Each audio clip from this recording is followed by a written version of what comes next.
This is GCSE notes for M3. We're on chapter 2 and we're taking a wee look then at simple interest. So a couple of different ways, and I'm going to use both methods here. And so simple interest doesn't really exist in real life, but it's a good way of getting your head around interest. So it's calculated as percentage of the original amount. I is PRT over 100, where I is the interest, P is the principal or the original amount, R is the rate of interest, and time for which the money remains in the account. And I'll explain a bit more about that in the second one.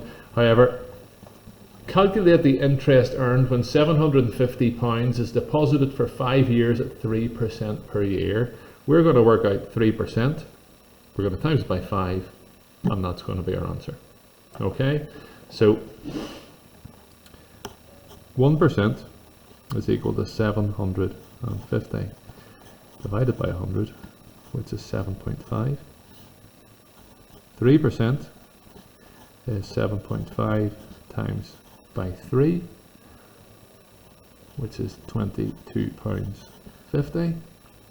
And then for 5 years,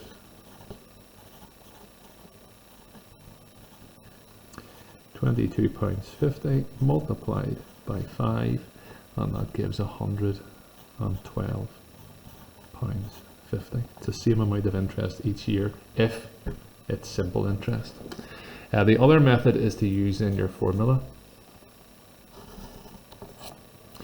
Interest equals, and if you want to do a wee or here so you don't get confused and think it's the same question, a different way of doing the same thing, PRT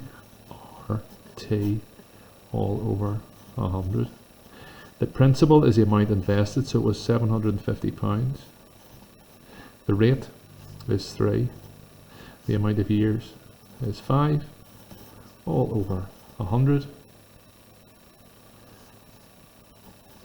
Do the top bit obviously, 11250 all over 100, and of course gives us then again £112.50.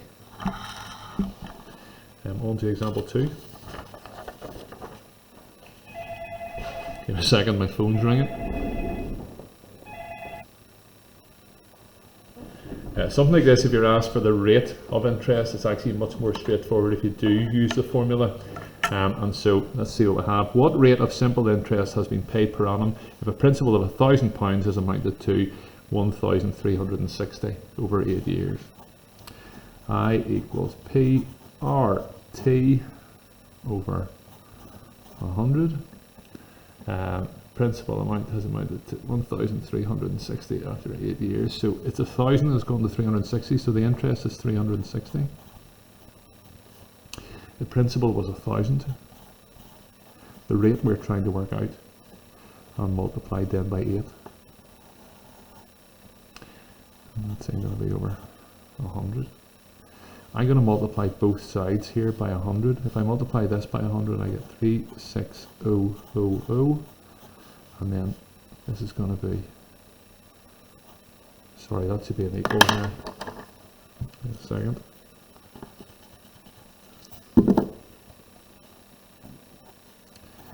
$100 times R times 8. Sorry, 1,000. That should be 1,000 because 1,000 was invested. That should be 1,000, yeah. So 36000 is equal to 8,000 R, and so R then is equal to 36,000, sorry, I'm losing my mind here, all over 8,000, and we get 4.5%. The other way, again, you could do this, because it's simple interest. If we know it was £360 and it's the same amount each year, if we do 360 divided by 8 for the 8 years, it'll be £45 then per year. 45 over 1,000 as a percentage is 9 over 200,